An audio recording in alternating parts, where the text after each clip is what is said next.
बिस्मिल्लाहिर्रहमानिर्रहीम। अस्सलाम वालेकुम नाज़रीन, programme critical talk with Faiza Bukhari में आपको खुशामदीद कहती हूँ। नाज़रीन, आज के प्रोग्राम में हम बात करेंगे पाकिस्तान में होने वाले ज़िमनी इलेक्शन सियालकोट पीपी 38 के हवाले से। दो कैंडिडेट आमने सामने नजर आते हुए आ रहे हैं। अगर पाकिस्तान मुस्लिम लीग नून की जानिब से बात की जाए तो खुश अख्तर सुबहानी की वफात के बाद ये टिकट लिया है तारिक सुबहानी ने, और पाकिस्तान तहरीक इंसाफ से अगर देखा जाए तो एहसन सलीम बरियार जो हैं वो नए कैंडिडेट के तौर के ऊपर सियासत के मैदान में आते हुए नजर आ रहे हैं। एक तरफ पे वरियो ग्रुप है और एक तरफ पे बरियार ग्रुप है। जीत किसकी होगी और क्या लोग वोट देने से पहले वो तमाम बातें जरूर याद रखेंगे कि उनके हलके में किसने तरक्याती काम किया और क्या पिछले लोग जो थे वो उनको डिलीवर करने में कामयाब हुए, क्या उनके आम जो बेसिक हकूक थे वो उनको दिए गए या नहीं दिए गए। इन तमाम चीज़ों पर बात करने के लिए आज हमारे साथ स्टूडियोज में मौजूद हैं एहसन सलीम बरियार के वालिद चौधरी सलीम बरियार साहब। उनसे बात करते हैं। अस्सलाम वालेकुम। वालेकुम सलाम। वक्त देने के लिए बहुत बहुत शुक्रिया। सलीम बरियार साहब, सबसे पहले मैं आपसे ये जानना चाहूँगी कि हमने देखा कि पाकिस्तान में जो इलेक्शन की रवायात हैं वो काफ़ी मुख्तलिफ नज़र आती हैं। वो इसलिए मुख्तलिफ नज़र आती हैं, पहले तो खामख्याली ये की जाती है कि जो हल्का जितना स्ट्रॉन्ग होगा, जो बंदा जहाँ से बिलोंग करता होगा वहाँ पर बीट करना बहुत मुश्किल होता है। जैसे कि हमने देखा कि खुश अख्तर सुबहानी साहब जो हैं वो मर जाते हैं और उनका बेटा जो है वो इस वक्त उनकी सीट पर सामने खड़ा वो नज़र आ रहा है। लोगों का सिंपैथी वोट भी जाने का खदशा होता है। और एक तरफ अगर देखा जाए तो एहसन सलीम बरियार जो हैं वो एक नए यंग उभरते हुए सितारे हैं और एकदम से सामने वो सियासत में आए हैं, तो दोनों के मुकाबले को आप कैसे देखते हैं? ये इलेक्शन इंशाल्लाह ताला हम जीतेंगे और अवाम के वोट से जीतेंगे।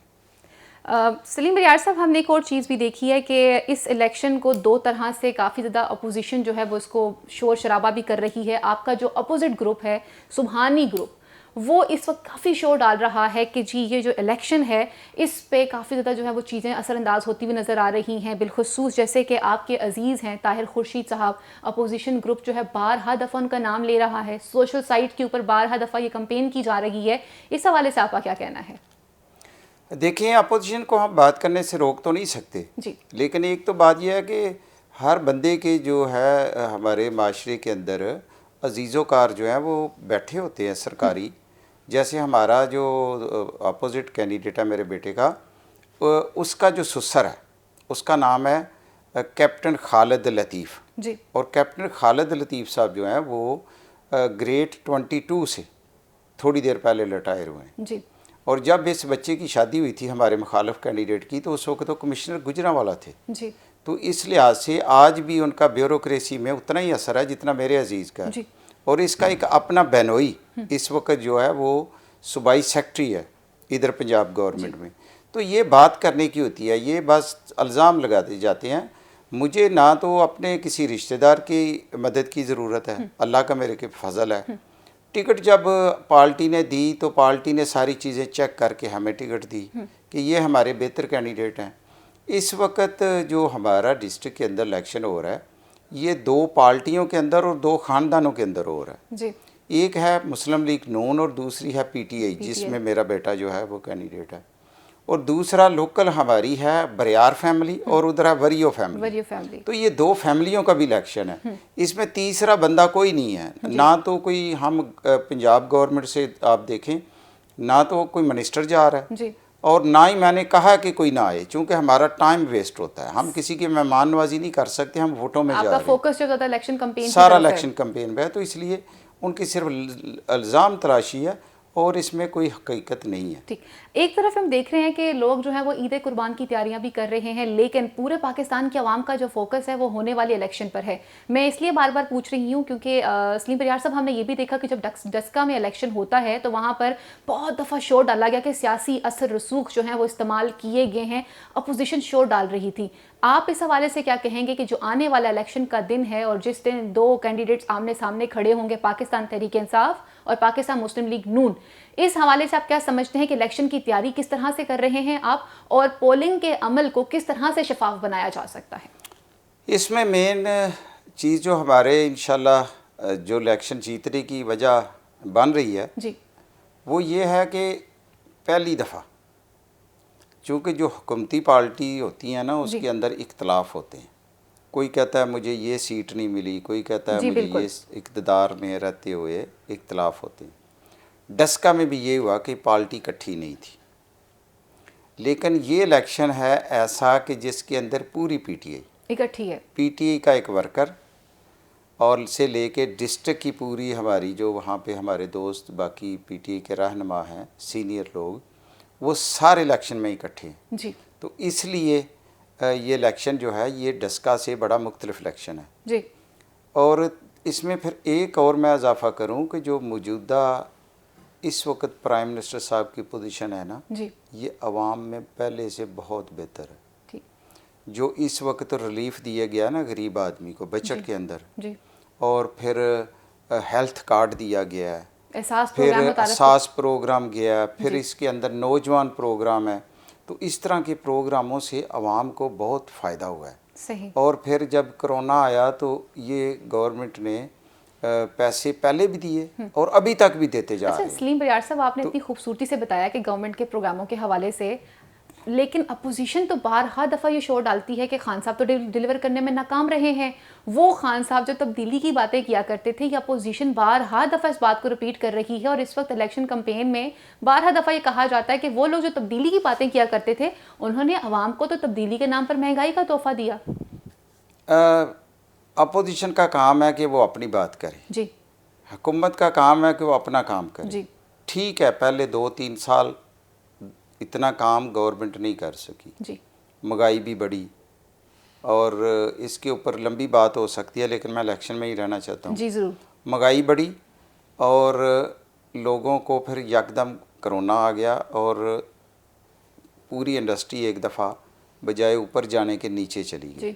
जहाँ से गवर्नमेंट को पैसा आना था वहाँ पे गवर्नमेंट को पैसा वापस आवाम को वापस देना पड़ा। इनकम कम हो गई, अखराजात गवर्नमेंट के बढ़ गए।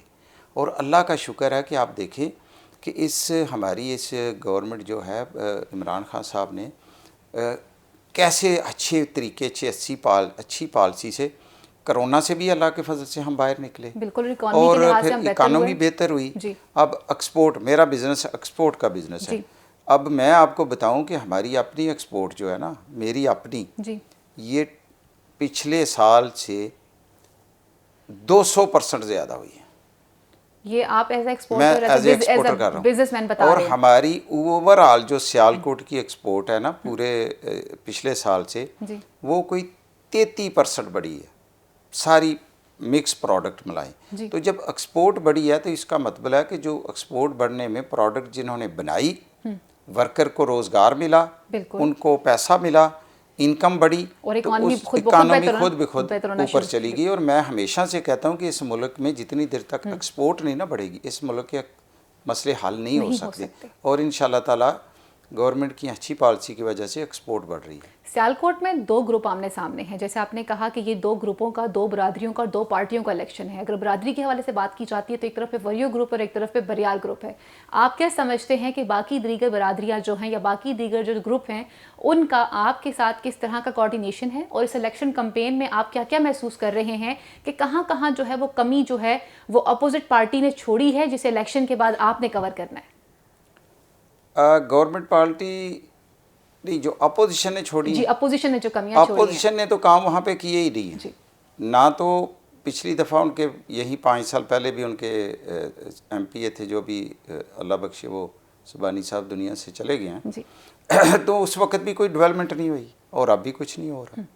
तो इसलिए लोग उनके साथ नहीं है। हमारे साथ जो है, मैंने बताया कि पिछले इलेक्शन में हमारे उधर 3 ऐसे कैंडिडेट हमारे साथ चल रहे हैं जिन्होंने बहुत ज़्यादा वोट लिया पीटीआई का जी। हमारी वहाँ पे कैंडिडेट हमारे साथ साथी हैं हमारी डॉक्टर फरदौस आशिकवान साहब जी। उन्होंने P38 के अंदर अपना जो वोट लिया 47,000 वोट उन्होंने लिए जी। वो भी हमारे साथ चल रही हैं। फिर वहीं एक सईद पल्ली साहब हैं जी, उन्होंने 42,000 वोट लिया इसी सीट के साथ है, वो भी हमारे साथ हैं। फिर हमारे उधर एक और दोस्त हैं जो ताहिर उंदली साहब, वो 2008 में इन्हीं को उन्होंने हराया पीपल्स पार्टी के टिकट पे। 2008 में ये इलेक्शन ताहिर उंदली साहब ने जीता और ये वरियो फैमिली उनसे हार गई। तो अब वो दोबारा 2018 में उन्होंने फिर इलेक्शन आज़ाद कंटेस्ट किया और उसके अंदर उन्होंने फिर 14,000 वोट फिर लिया। तो अगर सईद बल्ली साहब का और ताहिर उंदली साहब का वोट मिला लें तो वो दोनों का वोट मिला के तो बराबर जाता सही। है। जीतने वाले का, जो जीता था उसके भी तकरीबन इतने वोट बनते थे, हैं, और जो हारे हैं हारे उनके हैं मिला उन मिलते हैं। तो इस लिहाज से आप देखें कि अब हमारी अपनी जो एफर्ट है वो भी सारी उसमें शामिल है, तो हम इंशाल्लाह ताला काफ़ी बड़े मार्जिन से जीतेंगे इंशाल्लाह। सही। बरियार साहब, इलेक्शन से पहले हमने देखा कि वादे बहुत ज़्यादा किए जाते हैं, और जैसे आपने खुद अपने हलके को भी मेंशन किया कि ये वो हलका है जहाँ पर मरहूम जो कैंडिडेट थे उन्होंने कोई भी तरक्याती काम नहीं किया। और अगर देखा जाए पाकिस्तान तहरीक इंसाफ की हुकूमत ने जो बजट पेश किए हैं, वो वफाकी बजट हो या सूबाई बजट हो, डेवलपमेंट सेक्टर के ऊपर फोकस ज़्यादा किया गया है, बजट का ख़ास हिस्सा रखा गया है। एहसन सलीम बरियार इलेक्शन जीतने के बाद क्या समझते हैं आपके इलाके के लिए क्या क्या तब्दीली लेकर आएंगे, और आप अपने वोटर्स को किस तरह से उनके जो आम जो उनके बेसिक राइट्स उन तक कैसे पहुंचाएंगे? देखिए, मेरा बेटा जो है माशाल्लाह वो बिल्कुल यंग है जी। एक तो वो लॉयर भी है, वकालत भी उसने की है जी। उसके बाद फिर वो अमेरिका से बिज़नेस पढ़ के आया जी। 2 साल वहाँ पे पढ़ा है, और उसको शौक़ भी है, एक्सपीरियंस भी है जी। और इंडस्ट्री का एक्सपीरियंस भी है। उसने मेरे साथ भी 2 साल काम किया। जी। ठीक है, तो उसकी ट्रेनिंग ऐसी हुई है कि उसको पता है, चूँकि मेरा छोटा भाई पहले एमपीए रह चुका है, जी। मेरा कज़न जो है वो अपनी यूनियन काउंसिल में हमें 2 दफ़ा नाज़िम रह चुका है। ऑलरेडी आप तो सियासत से हमारा मुंसलिक। जो है ना, हमें हर मसाइल का लोगों का, फिर हमारा जो रहना है कल्चर जो हमारा है वो हम गाँव के हैं, जी। तो हमें हर चीज़ का पता है। जी। और बच्चे ने, मेरे बेटे की ट्रेनिंग जो है वो एक पॉलिटिकल फैमिली में हुई है, तो इंशाल्लाह ताला काम वो करवाएगा। और जो लोगों से वादे कर रहा है, ज़ाहिर है गवर्नमेंट पार्टी है, तो गवर्नमेंट पार्टी जो है वो पैसे देगी जो हम कमिटमेंट करेंगे इलेक्शन के बाद। अभी तो नहीं हो सकता, इसलिए इलेक्शन कमिश्नर जो है उस पर पाबंदियाँ लगा रहा है, लेकिन इलेक्शन के बाद इस हल्के में बहुत डेवलपमेंट होगी इंशाल्लाह। मतलब ये कि एहसन सलीम बरियार साहब जैसे ही इलेक्शन जीतेंगे तो उनके वादे वो वादे नहीं होंगे जो ख्वाब हो जाएं, बल्कि वो लोगों के लिए काम करेंगे। हाँ। इन शॉर्ट आप ये बता रहे हैं कि वो लोगों से इस तरह से मुंसलिक है। अच्छा, इलेक्शन कैंपेन की जब बात की जाती है सलीम बरियार साहब, तो हमने फिर भी देखा कि अपोजिशन जो है वो एक इल्ज़ाम तराशी और भी लगाती है। उसकी तरफ से एक इल्ज़ाम ये भी आता है कि शायद इलेक्शन के अंदर पैसों का बहुत इस्तेमाल किया जाता है, क्योंकि पाकिस्तान में एक ऐसी रवायत और एक ऐसी फ़िज़ा जो है उसे कायम कर दिया गया है। आप क्या समझते हैं कि इस तरह की रवायात और इस तरह की बेबुनियाद बातों के लिए क्या इक़दाम करने चाहिए? देखें, पैसा इसमें लग रहा है जी। कोई शक नहीं, लेकिन कौन लगा रहा है? कैंडिडेट तो नहीं लगा रहा। मैं एक बिजनेसमैन हूँ, जी। मेरे रिश्तेदार, मेरे भांजे भतीजे, हमारी टोटल मिला के 25 फैक्ट्रियाँ हैं। जी।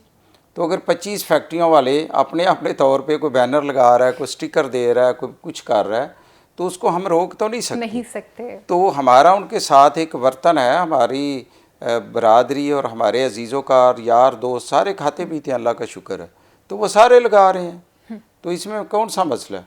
वो अपनी खुशी से लगा रहे हैं, कोई देगे पका रहा है, कोई जलसे करा रहा है, तो होने दें, हम भी खाते हैं, वो भी मौज कर रहे हैं, आवाम भी खा रही है, इसमें क्या मसला है? पैसे को, अगर पैसा है ना तो पैसे की रोलिंग होनी चाहिए, उसकी इंडस्ट्री को फ़ायदा होता है। मतलब अगर हमारा पैसा कोई लग रहा है तो उसमें लोगों को रोज़गार ही मिल रहा है ना जी। तो इंडस्ट्री में वो पैसा घूम रहा है, इधर से जाता है, उधर आता है, इधर से जाता है, कोई फ्लैक्स प्रिंट कर रहा है, कोई बैनर प्रिंट कर रहा है, तो ये लोगों को रोज़गार मिला है, इसको हम रोक तो नहीं सकते। सलीम बरियार साहब, लोग ये भी जानना चाहते हैं कि नो डाउट इमरान खान साहब का फोकस जो है वो यूथ पर बहुत ज़्यादा है, और वो हमेशा ये कहते हैं कि इस मुल्क के नौजवान जो हैं वो किसी ना किसी तरह से सामने आएँ और मुल्क की तामीर और तरक्की में अपना हिस्सा डालें। एहसन सलीम बरियार साहब को जब टिकट मिला था वो किस बेस पे मिला, और आप क्या समझते हैं कि जैसे आपने कहा कि पार्टी के लोगों का तावन भी उनके साथ शामिल है, तो एज अ न्यू कैंडिडेट और एक यंग बंदे के होने के नाते उनके लिए कितने चैलेंजेस उनका जो है इंतज़ार भी कर रहे हैं? कोई नहीं, कोई चैलेंज नहीं है। उसकी वजह यह है कि ज़ाहिर है प्राइम मिनिस्टर ऑफ पाकिस्तान जो बैठे हैं उनके पास काफ़ी इदारे हैं जो सारी इन्फॉर्मेशन लेते हैं। जी। पहली बात उन्होंने ये देखी है कि ये पॉलिटिकल फैमिली है और हमेशा इलेक्शन अल्लाह के फजल से जीती भी है और हारी भी है, हार जीत दोनों चीज़ें होती हैं, हिस्सा हैं बिल्कुल। तो ये एक पॉलिटिकल फैमिली है। और दूसरी फिर उन्होंने ये देखी कि ये बच्चा जो है, मेरा जो बेटा है, इसका एक चाचा तो मैंने बताया पहले एमपीए रह चुका है, और इसका दूसरा जो मेरा छोटा भाई है, इसका चाचा कैसर बरियार, वो इंडस्ट्री को प्रेजेंट करता है। वो इस वक्त सियालकोट का कोई ऐसा अदारा नहीं है जिसमें उसका रोल नहीं है। एयरपोर्ट ले लें, एयरपोर्ट के अंदर भी वो मार्केटिंग साइड का वो उसका चेयरमैन है। बिल्कुल, और ठीक गुज़िश्ता है? दिनों में फिर उन्होंने उसके बाद MOU साइन किए प्राइम मिनिस्टर के प्राइम बिहाफ मिनिस्टर पे। के साथ। फिर उसके बाद वो सियालकोट का वाहिद एक ऐसा मेंबर है जो 2 साल पहले जब मेंबर मुंतखब हुआ, चूँकि हमारा प्रेसिडेंट बनने से पहले 1 साल पहले मेंबर बनता है, तो वो वाहिद मेंबर है जबकि हमारा 35 साल से बना है ये chamber of commerce Sialkot industry का, और उसने पाकिस्तान की चैम्बर की तारीख में सबसे ज़्यादा वोट उसने लिए जी। और फिर दूसरे साल जब वो नामजद हुआ चैम्बर ऑफ कॉमर्स का, तो उसके मद्दे मुकाबले कैंडिडेट ही कोई नहीं आया। तो ये हमारी एक वहाँ पे सियासी वर्थ भी है इंडस्ट्री के अंदर। सही। तो 2 चीज़ें देखी गई हैं। और तीसरी चीज़ ये है कि मेरी अपनी माशाल्लाह गुडविल, मैं 40 साल से इंडस्ट्री में हूँ, मैंने इस इंडस्ट्री को बहुत कुछ दिया जी। इस इंडस्ट्री ने मुझे बहुत कुछ दिया। मैंने 10 अवार्ड गवर्नमेंट के लेवल के एक्सपोर्ट अवार्ड लिए। जी। मैंने आखिरी अवार्ड 2014 में प्रेसिडेंट ऑफ पाकिस्तान से बेस्ट एक्सपोर्ट का अवार्ड लिया, ज़्यादा एक्सपोर्ट करने वाला बंदा, और वो प्रेसिडेंट अवार्ड जो है मैंने इस्लामाबाद जाके लिया। तो इस मतलब ये कि हम इंडस्ट्री के लोग हैं, हम इस सारी चीज़ें जब मिलती हैं तो वो सब चीज़ें जो है वो मेरे बेटे को सपोर्ट कर रही हैं। इसका मतलब ये हुआ कि आप इन शॉर्ट ये बताना चाह रहे हैं कि आपकी तरफ से हमेशा एक जिम्मेदार शहरी होने के साथ साथ एक अच्छा पाकिस्तानी होने का सबूत भी आपने दिया, मुल्क की तामीरी तरक्की में हिस्सा भी लिया, और आप यही समझते हैं कि जब ये जज्बा घर में मौजूद होता है तो आपके बच्चों में ऑटोमेटिकली ट्रांसफर हो जाता है। ज़रूर। लास्ट में आपसे पूछना चाहूँगी कुछ प्राइम मिनिस्टर के हवाले से। हमने देखा कि एज अ प्राइम मिनिस्टर अगर बात की जाए, आप इस वक्त खुद पाकिस्तान तहरीक इंसाफ के प्लेटफॉर्म से आपके बेटे जो इलेक्शन भी लड़ रहे हैं, इमरान खान साहब ने जिस तरह से इंटरनेशनल लेवल के ऊपर पाकिस्तान की खारजा पॉलिसी को मुतारफ़ करवाया है और एक निजी चैनल को इंटरव्यू देते हुए जिस तरह से उन्होंने पाकिस्तान, अमेरिका और अफगानिस्तान को लेकर कुछ बयानात दिए हैं और बिल्कुल स्ट्रेट फॉरवर्ड उन्होंने कह दिया कि एब्सोल्युटली नॉट, पाकिस्तान अपनी सरजमीन किसी को भी इस्तेमाल करने की इजाज़त नहीं देगा, बैरून मुल्क से यहाँ कोई बंदा भी आकर अपनी जंग इस जगह पे नहीं लड़ेगा, हम ऑलरेडी दहशतगर्दी का काफ़ी अरसे से सामना कर भी रहे हैं, अब इससे ज़्यादा मजीद नहीं होगा। आप इस स्टांस को कैसे देखते हैं? देखें, ये हमारा जो इलेक्शन है ना जी, इस वक्त हमें वो जो प्राइम मिनिस्टर साहब की अमेरिका के ख़िलाफ़ जो उन्होंने स्टैंड लिया ना जी, ये हमें बहुत सपोर्ट कर रहा है, क्योंकि हमारी जो कौम है ना सारी जी, वो इस पे बड़ा स्टैंड लेती है कि मुहिब वतन होने का प्राइम मिनिस्टर ने सबूत दिया और उन्होंने बड़ा अच्छा डिसीजन लिया और उसका हमें बहुत ज़्यादा कैंपेन के अंदर फ़ायदा हो रहा है उनकी ये स्टैंड लेने से। सही। लास्ट में मुझे इतना बता दीजिए कि इलेक्शन वाले दिन को आप किस तरह से देख रहे हैं और आप क्या समझते हैं कि इस दफ़ा पर जो इंतज़ामात होंगे सिक्योरिटी के हवाले से और इलेक्शन के अमल को शफाफ बनाने के हवाले से क्या किए जाएंगे? हाँ, जो हमारे मुखालिफ हैं ना उनका ख्याल ये है कि हम वो इस तरह की गलत तकरीरें कर रहे हैं कि हमें इंस्टाल दिया जाए और हम कोई किसी फसाद की तरफ जाएं और इलेक्शन रखवाएं, चूँकि वो इलेक्शन हार रहे हैं जी। तो हमारी कोशिश ये है कि हमने इंतज़ामिया को सारा बता दिया कि इलेक्शन फेयर हो, चूँकि हमने इलेक्शन अल्लाह के फजल से वोटों से जीतना है जी। और इलेक्शन फेयर हो ताकि वहाँ पे कोई किसी किस्म का कोई मसला ना हो। उम्मीद यही की जा रही है कि कोई ऐसा मसला नहीं होगा, इंशाल्लाह ताला फेयर इलेक्शन होगा। और बिल्कुल बाकी उनका जो मसले हैं तो अपोजिशन के, वो बस उनके पास इलेक्शन की बात है कोई नहीं जी। ज़ाती रिश्तेदार ये वो करते हैं ना, वो प्राइम मिनिस्टर साहब के ख़िलाफ़ आप बोल सकते हैं, ठीक है, प्राइम मिनिस्टर की पॉलिसीज़ बहुत अच्छी हैं, लोग उस बात को सुनते नहीं हैं, ना उनका कोई अपना इतना अच्छा रोल है कि वो हमसे अच्छे हैं तो लोग उनको वोट दें, ना उनमें कोई इतनी ज़्यादा अच्छाई है। मतलब ये कि लोगों ने ना अपोजिशन को देख लिया, उनके चेहरे पे काबू नहीं, हमारे कैंडिडेट के अंदर भी कोई ना इतनी ज़्यादा अच्छाई है कि लोग वोट उनको दें और ना हमारे अंदर कोई इतनी बुराई है कि लोग हमें वोट ना दें। सही, असल बात तो ये ठीक हो गया। मुरार साहब, हमने एक और चीज़ भी देखी है कि जब भी पार्टी इलेक्शन हारती है, बिलखुसूस पाकिस्तान मुस्लिम लीग नून, ये हमेशा से रोना शुरू कर देते हैं और उसके बाद इनका ये कहना होता है हमारे साथ धांधली होगी या सियासी असर रसूख को इस्तेमाल किया गया है। तो क्या समझते हैं कि जिस दिन एहसन सलीम बरियार इलेक्शन जीत जाएंगे और उसके बाद जब नून लीग की तरफ से इस तरह के बयानात का तबादला होगा, उनको किस तरह से देखते हैं आप? उनको हम रोक तो नहीं सकते जी, जो मर्जी करें, लेकिन हमने कहा कि वोटों से जीतना है और इंशाल्लाह ताला हमने वही उसी पे चलना है। और दूसरा उनका ये है कि उनका ख्याल ये है कि शायद हमारा कैंडिडेट जो है ना, ये बहुत ही कोई बड़ा कैंडिडेट है, ये कभी इलेक्शन नहीं आ रहा, बिल्कुल, तो इसलिए उनका ये ख्याल है। मरियम तो नवाज साहिबा भी इसमें बड़ा पर्सनल तौर पे इन्वॉल्व हो रही हैं। मरियम नवाज साहबा को ये नहीं पता कि मरियम नवाज साहबा को मैं किसी फिर बताऊंगा इंशाल्लाह ताला जलसों अपनों में, कि जो उन्होंने कैंडिडेट दिया है वो पाकिस्तान में किसी एक सियासी घराने में सबसे ज़्यादा अगर हार निकालेंगे तो उनकी निकालेंगे। सही, वो 16 इलेक्शन हारे हैं, 16 इलेक्शन कोई पाकिस्तान की फैमिली नहीं आ रही, उनको सही ब्रीफ ही नहीं किया गया। वो इसी हल्के में कोई 6 दफ़ा आ रहे हैं तो 2 दफ़ा जीते हैं इसी हल्के में जो इलेक्शन हो रहा है। ये आपने ग्राउंड रियलिटी आखिरी बार जो हारे ना जी जी 2016 में, यही अल्लाह बख्शे जो लड़का फौत हुआ है ना सुबानी साहब जी, तो ये यूनियन काउंसिल का इलेक्शन है, इन्होंने लड़ा 2016 में एज ए चेयरमैन ही। तो ये यूनियन काउंसिल का इलेक्शन जो है वहाँ पे एक आम हमारे अपने अजीज ही हैं जट बरादरी के जी जी, बाजवा साहब, मानुल्ला बाजवा, सही, भागोवाल यूनियन काउंसिल, तो भागोवाल यूनियन काउंसिल का चेयरमैन ये हार गए। सही, तो मरियम को ये नहीं पता कि हम जिसके ऊपर इतना शोर मचा रहे हैं ये तो यूनियन काउंसिल का 2016 में इलेक्शन हार गया, तो ये जीतेंगे कैसे। सही, इसका मतलब तो ये होगा कि कैंडिडेट का इंतखाब भी गलत किया गया और इलेक्शन कैंपेन ऑटोमेटिकली कमजोर इस वजह से होगी जब आप लोगों को डिलीवर नहीं करेंगे तो आप फिर कैसे उम्मीद कर सकते हैं कि लोग आपको वोट देंगे। हाँ, उनके पल्ले ही कख नहीं। बहुत शुक्रिया वक्त देने के लिए। प्रोग्राम का वक्त यहीं पर ख़त्म हुआ चलता है, लेकिन जाने से पहले एक बात ज़रूर कहना चाहूँगी कि अगर आपको ये चांस मिल गया हुआ है तो वोट का इस्तेमाल सोच समझ के कीजिएगा। और इसी के साथ साथ इंतहाई खूबसूरती से जैसे आपने जाना कि हमने नए लोगों को सामने लेकर आना है, न्यू टैलेंट को प्रमोट करना है, जैसे कि इमरान खान साहब खुद बारहा दफ़ा स्पीचेस में ये बात कह चुके हुए हैं कि पाकिस्तान का जो मुस्तकबिल है वो नौजवानों के हाथ है। तो उम्मीद करते हैं कि इंशाल्लाह आइंदा आने वाले दिन पाकिस्तान के लिए और पाकिस्तान के अवाम के लिए बहुत बेहतर साबित होंगे। अगले प्रोग्राम तक के लिए अपनी मेज़न फायजा बुखारी को इजाज़त दीजिए। अल्लाह नेगहबान। पाकिस्तान जिंदाबाद।